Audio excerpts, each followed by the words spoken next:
Right now, if you are left-handed, you are sitting somewhere in a world that was built almost entirely without you in mind. The scissors cut wrong. The spiral notebooks dig into your wrist. The smear of ink follows your hand across the page like a shadow that never quite dries in time.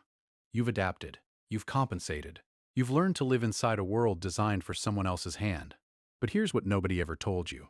For most of human history, the deep history, the part that happened before writing, before cities, before anyone thought to design a pair of scissors, being left-handed wasn't an inconvenience, it was a signal.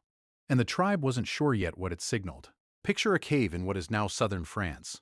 30,000 years ago, someone is pressing their hand against the rock face, blowing pigment through a hollow bone, pulling their hand away to reveal the negative space, the shape of a palm, 5 fingers, a specific hand lifted out of stone and time. Researchers have cataloged thousands of these handprints across sites in France, Spain, Argentina, Indonesia, Australia, and when they analyzed which hand was being traced, the one pressed to the wall, a consistent pattern emerged. Roughly 75 to 80% of the handprints are left hands, which means the hand holding the tool, the hand doing the blowing, the painting, the marking, was predominantly the right hand. 30,000 years ago, on the walls of caves on opposite sides of the planet, separated by tens of thousands of miles and no shared language, human beings were already right-handed at almost exactly the same rate they are today. This is one of the strangest facts in all of human evolution. Handedness is not random. It is not cultural. It is not something that varies meaningfully from population to population or century to century. It is written into the biology of the species. Fixed, consistent, ancient. And the 10% who fall outside it, who have always fallen outside it in every culture, in every era, have always required an explanation. So here's where it gets complicated. Because that explanation changed dramatically depending on which culture, which era, which tribe you were born into. And some of those explanations were far darker than others. Start with the etymology. The very words humans chose for left-handedness across dozens of unrelated languages carry the same emotional fingerprint. In Latin, sinistra. The origin of the English word sinister. In French, gauche, meaning clumsy, awkward, socially wrong. In Italian, mancino, from mancus, defective, crippled. In Russian, levsha, carrying connotations of untrustworthiness. In Arabic, asar, meaning difficult, hard, inauspicious. These are not coincidental. These words did not emerge from a single source and spread. They emerged independently, in cultures with no contact, and they arrived at the same place. Left meant wrong, left meant broken, left meant suspect. The question is why? Linguist and cognitive scientist Corballis at the University of Auckland has spent decades studying the asymmetry of the human brain. What his research points toward is something that has unsettled evolutionary biologists since it was first proposed. The left hemisphere of the human brain controls the right hand. It is also the hemisphere that, in most humans, houses language, logic, and sequential reasoning. When the right hand became dominant, when the species settled, for reasons we still don't fully understand, on right-handedness as the biological default, it locked the left hemisphere into a position of structural authority over human cognition. The right hand became associated, at a neurological level, with speech, with planning, with the kind of linear thinking that builds tools and tells stories and coordinates group action.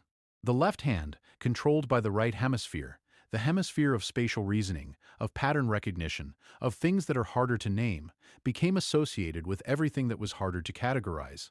In a world where survival depended on coordination, on trust, on reading each other's intentions accurately and quickly, the person whose body worked differently created a problem. Not a danger, not an enemy, a problem, a signal that didn't fit the pattern.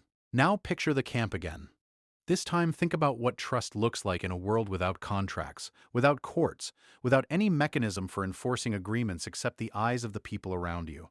You eat with your right hand. Everyone eats with their right hand. The gesture is a signal. I am like you. I move through the world the way you move through the world. My body follows the same rules.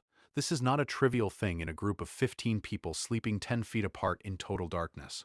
Anthropologist Wolf Schiefenhovel, who spent years studying small-scale societies in Papua New Guinea, documented how synchrony of movement and gesture functions as a trust mechanism in close-knit groups.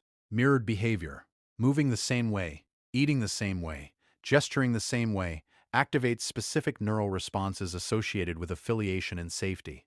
The person who eats with the wrong hand doesn't just look different. They feel different. At a level underneath conscious thought, they register as an anomaly in the pattern of familiarity that holds the group together.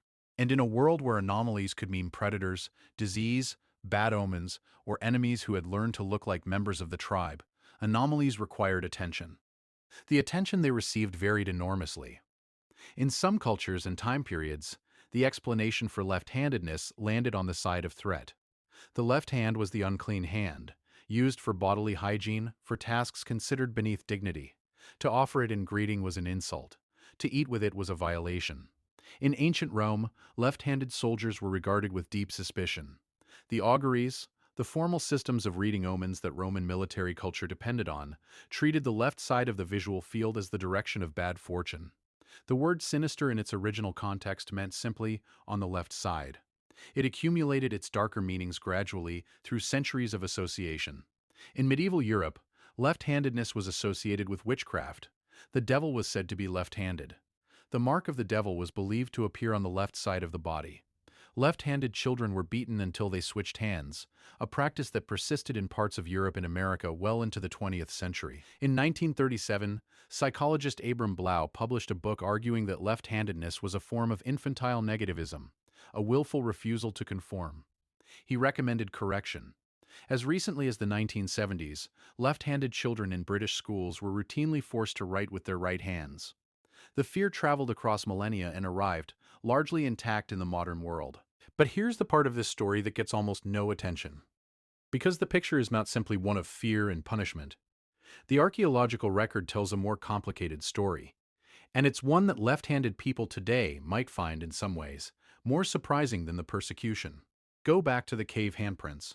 Researchers Oppenheimer and Faget, analyzing cave art sites across Europe and the Levant, found something unexpected in the distribution of left-handed prints. They were not evenly distributed across the walls. They clustered.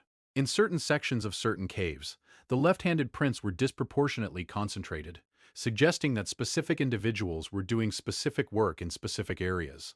The hypothesis that some researchers have put forward: the people making certain kinds of marks on certain walls may not have been random members of the group. They may have been specialists. This fits with what evolutionary biologist Charlotte Forey at the University of Montpellier has described as the frequency-dependent advantage of left-handedness in conflict. Here is the logic, and it is almost beautifully simple. In a world where combat is regular and survival depends on it, the right-handed majority spends its entire life training against other right-handed opponents. The muscle memory, the reflex, the instinctive anticipation of where the next strike is coming from, all of it is calibrated for a right-handed opponent. A left-hander arrives from the wrong angle, every time. Forey and Raymond published research in 2005 showing that the frequency of left-handedness in traditional societies correlates with the rate of violence in those societies. The more violent the group, the higher the proportion of left-handers in the population. Left-handedness in a fighting context is a genetic advantage so powerful that it maintained itself in the population against significant social pressure across hundreds of thousands of years. The tribe may have feared the left-handed child, but the tribe also needed the left-handed warrior. And there is one more layer. Because the right hemisphere, the hemisphere that drives left-handedness, is not just spatially dominant, it is associated with a specific cognitive style that shows up, measurably, in modern research. Psychologist Stanley Coren's work on creative cognition found that left-handers are statistically overrepresented in fields that require divergent thinking, the ability to find non-obvious connections, to generate multiple solutions simultaneously, to perceive patterns that don't fit standard categories. Architecture, music, visual art, mathematics. The list of left-handed individuals who shaped the course of human civilization is not a coincidence. It is a fingerprint of a cognitive style that the brain built alongside the hand. Leonardo da Vinci, Michelangelo, Nikola Tesla, Alan Turing. The ancient tribe looked at the child who used the wrong hand and felt, correctly, at some level, that this person processed the world differently. They were right. They just drew the wrong conclusion about what that meant. Or did they? Because here's the part of this story that resists easy resolution. The ancient tribe was not wrong that the left-handed person was different. They were different, neurologically, cognitively, in the way their body moved through shared space, in the way they processed threat and pattern and creative possibility. The tribe was not wrong that this difference mattered. It did matter, in combat, in creativity, in the distribution of cognitive styles across a group that needed to solve problems no individual could solve alone. What the tribe got wrong was the valence, the meaning they assigned to the signal. They read different and heard dangerous. They should have read different and heard necessary. The 10% has always been there. In every generation, in every culture, in every cave on every continent where a hand was pressed to a wall and a life was recorded in ochre and charcoal. 30,000 years ago, someone blew pigment through a hollow bone and lifted their right hand away to show what their left hand looked like. Preserved in stone.